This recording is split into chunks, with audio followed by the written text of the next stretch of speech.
Welcome to Man Does Tech, where I solve the problems you didn't even know you had. You need the essentials: a charged DualShock 4 and Bluetooth enabled on your Android. First, power off the controller, then press and hold the PS and share buttons together. The light bar will begin flashing white to indicate pairing mode. On your phone, open Settings, go to Connected Devices, then Bluetooth. Once the controller appears as Wireless Controller, tap it. If prompted for PIN, try 0000. Move now. This gets you into the system, pairing flow quickly and cleanly. Once paired, Android will show Connected, and you should test basic input in a game or the Controller Tester app. Press the PS button to wake it.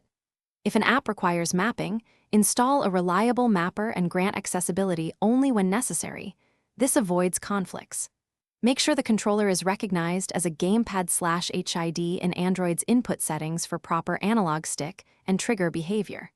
If your phone offers Bluetooth HID profiles, prefer those. They reduce latency and make vibration and gyro. To finalize, verify vibration, analog calibration, and PS button behavior in a game. Adjust mapping if buttons feel swapped. If you hit trouble, first toggle Bluetooth on the phone and repair the controller. That resolves most connection drops. If lag persists, reset the DualShock 4 using the tiny rear reset button, then repair. As a fallback, connect via USB OTG for a wired, low-latency link. Once stable, you're ready to play. Keep firmware and Android updated to avoid regressions. Thanks for watching. If you found this helpful, don't forget to like and subscribe.